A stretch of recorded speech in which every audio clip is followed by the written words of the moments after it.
What if the most advanced piece of technology you've ever seen wasn't forged in Silicon Valley, but in a dusty, fire-lit workshop 3,000 years ago?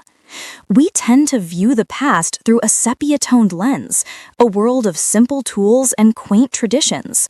We see crafts and think old-fashioned, but this is a profound misunderstanding of history and innovation. The truth is, the ancient world was a hotbed of technological revolution. The master artisans of antiquity weren't just artists. They were the engineers, the material scientists, and the original problem solvers of their time. They were grappling with the fundamental laws of physics, chemistry, and mathematics, not with supercomputers, but with their hands, their minds, and the raw materials of the earth. They were, in every sense of the word, innovators. Consider the miracle of ancient metallurgy. The transition from the Stone Age to the Bronze Age wasn't just about finding a new rock. It was a monumental leap in human ingenuity. Imagine the sheer intellectual effort required to discover that by combining two relatively soft metals, copper and tin, in a precise ratio and at a specific, hellishly high temperature, you could create a completely new substance, bronze, an alloy harder, more durable, and more versatile than anything that came before it. This wasn't an accident. It was the result of countless failed experiments, meticulous observation, and the systematic recording and passing down of knowledge. It was early material science. Then came the Iron Age, and with it masterpieces of engineering like Damascus steel. The legendary blades were not just sharp. They were a form of nanotechnology, featuring carbon nanotubes and complex carbide structures that gave them their unparalleled strength and edge. The smiths who forged them were masters of thermodynamics and metallurgy, controlling carbon content to a fraction of a percent in furnaces that were marvels of thermal engineering. They were manipulating matter at a near molecular level, a feat we've only recently begun to fully comprehend with our advanced scientific instruments. Or let's look at the seemingly simple act of weaving. We see a tapestry and admire its beauty, but beneath the surface lies a staggering level of computational thinking. Every intricate pattern, from a Celtic knot to a Persian rug, is a manifestation of a complex algorithm. The weaver had to plan in advance the precise sequence of every single thread, the interaction of warp and weft over thousands of intersections to achieve the final design. A complex loom is, in essence, a mechanical computer. It stores a program, the pattern, and executes it through a series of physical actions. The invention of the draw loom in ancient China, and later the jacquard loom in the 19th century, which used punch cards to automate these complex patterns, is a direct ancestor of modern computing. Every thread was a line of code in a physical program, and the artisan was both programmer and processor, executing a complex visual routine. They were also master chemists, sourcing and creating vibrant, lasting dyes from insects, plants, and minerals, a process that required a deep understanding of natural chemistry and mordants to bind the color to the fiber. And what about calligraphy? It's easy to dismiss it as just fancy handwriting, but it is a discipline of immense technical and philosophical depth.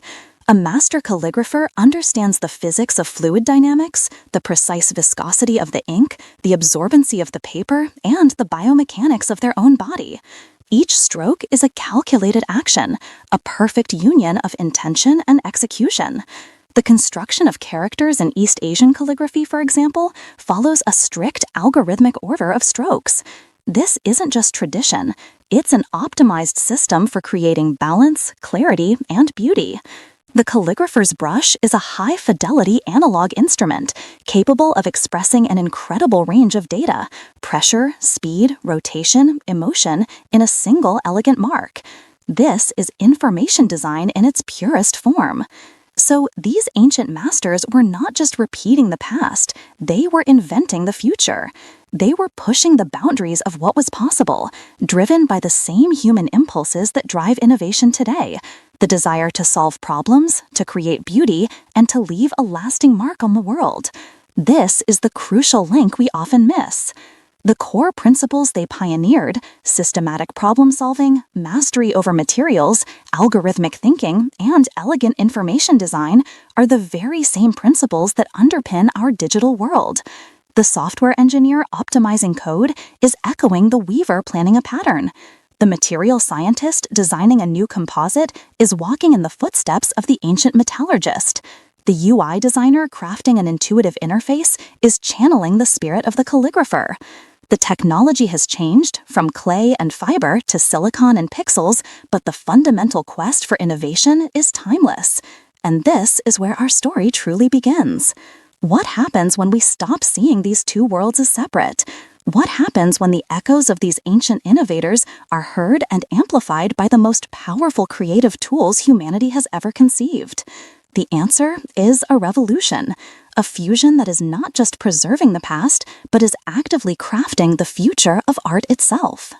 We've established that the DNA of innovation runs deep through the history of craft. But this isn't just a philosophical exercise.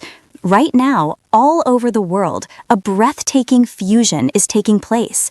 Artisans and technologists are building bridges across millennia, using the tools of the 21st century to not just imitate, but to collaborate with the genius of the past.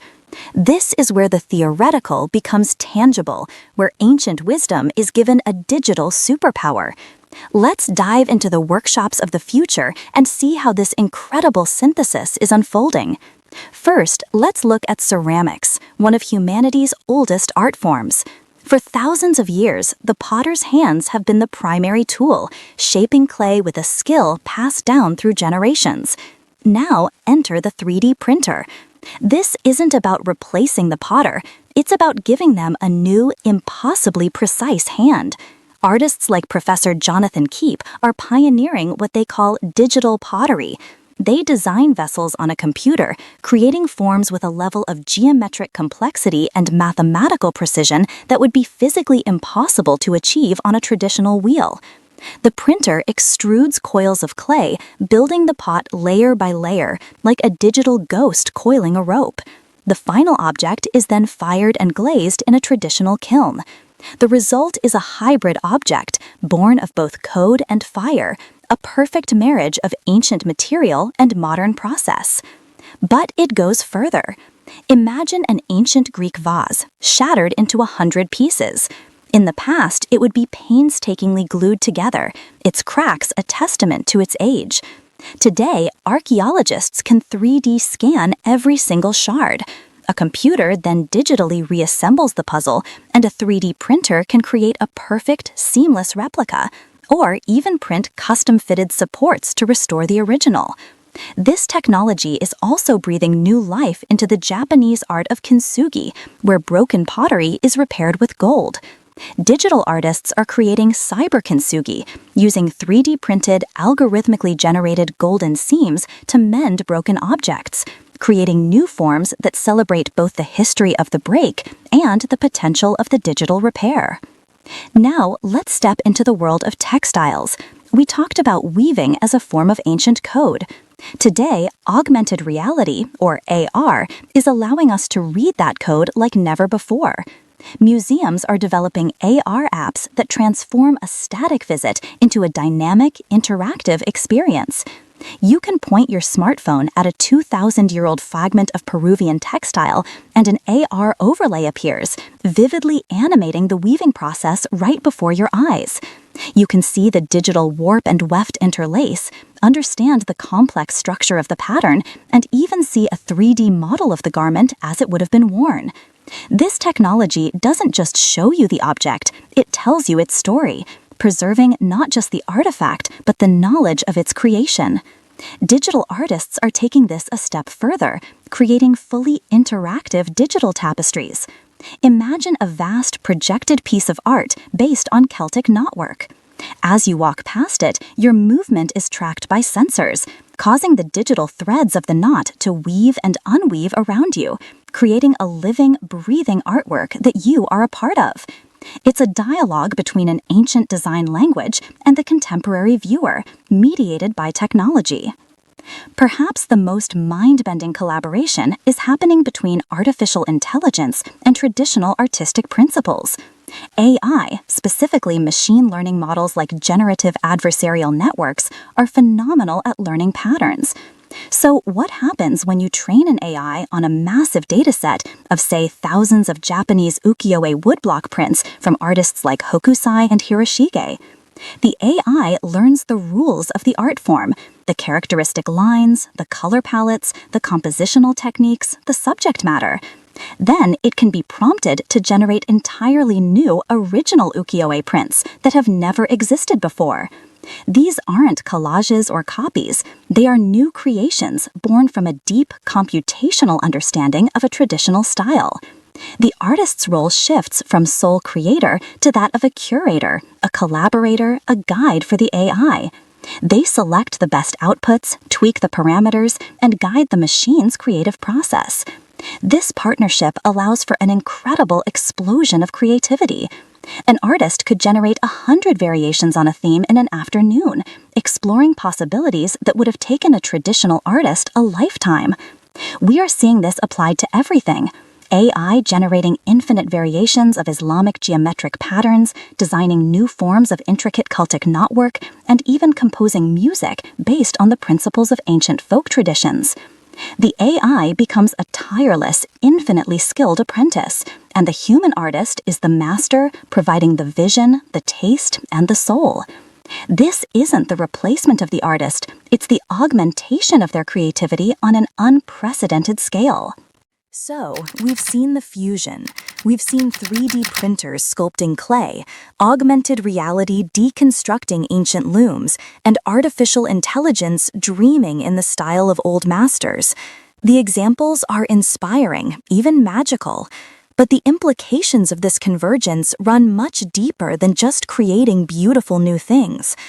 This blend of ancient wisdom and modern technology is fundamentally reshaping our understanding of art, culture, and the very definition of human creativity. It's forcing us to ask profound questions and is paving the way for a future where our heritage isn't just a static collection of objects in a museum, but a living, evolving, and interactive part of our world. One of the most powerful impacts is on the concept of preservation. For centuries, preservation meant a desperate fight against time. It meant climate-controlled vaults, meticulous physical restoration, and the constant fear of decay, disaster, or destruction. Digital tools offer a new paradigm, not just preservation, but resurrection and extension. When we create a high-fidelity 3D scan of a crumbling sculpture, we are not just taking a picture, we are capturing its entire three-dimensional existence as data. This digital ghost can outlive the original stone. It can be studied by scholars on the other side of the world without risk of damage. It can be 3D printed, allowing people to touch and feel a perfect replica. It can even be placed virtually back in its original location using AR, allowing us to experience ancient sites as they once were. This is a profound shift. Heritage is no longer just a fragile object, it becomes a resilient piece of information, capable of being copied, shared, and experienced in ways the original creators could never have imagined. We are not just saving the past, we are unlocking it, ensuring its legacy and its lessons can propagate indefinitely into the future. This new landscape also forces us to confront challenging philosophical questions about authenticity and authorship. What is art when it's created by an algorithm? If an AI trained on the complete works of Rembrandt generates a new portrait that is indistinguishable from the master's work, who is the artist? Is it the AI, the programmers who wrote its code, or the artist who curated the dataset and guided the final output? There are no easy answers. This challenges the romantic notion of the lone genius, suggesting a future where creativity is a collaborative act between human and machine. It blurs the line between the tool and the creator. Similarly, what constitutes heritage? Is a digital file containing the pattern of a sacred textile as culturally significant as the original woven artifact? The physical object has an aura, a connection to a specific time, place, and person. But the digital pattern has the power of infinite, perfect replication and accessibility. Perhaps the future of heritage lies in recognizing the value of both, the sacred original and its democratic, digital descendant. Furthermore, this convergence is a powerful force for global collaboration and the democratization of knowledge. For centuries, craft knowledge was often a closely guarded secret, passed down from master to apprentice within a specific family or guild. Digital platforms shatter these geographic and cultural silos. A glassblower in Italy can now share their techniques on YouTube with a student in Brazil. An expert in Japanese joinery can upload precise 3D models of their work, allowing a carpenter in Canada to study and replicate it. This open exchange accelerates innovation and fosters incredible cross-pollination of ideas. Imagine a new hybrid art form, a digigami, born from a collaboration between a Japanese origami master and a German computational designer, creating forms that are both physically elegant and mathematically perfect. This technology empowers individuals, giving anyone with a computer access to a global library of human ingenuity, allowing them to learn, experiment, and contribute to these traditions, ensuring they don't just survive, but thrive by continuously evolving. Ultimately, this fusion of ancient and digital is not a battle between the old and the new. It is a beautiful and necessary evolution. It reveals that the human drive to create, to innovate, and to find elegant solutions to complex problems is a constant thread running through our entire history. The tools change, but the artistic spirit endures. By embracing the wisdom of our ancestors and amplifying it with the technology of our time, we are not just honoring our past, we are building a richer, more connected, and more creative future for all the generations to come.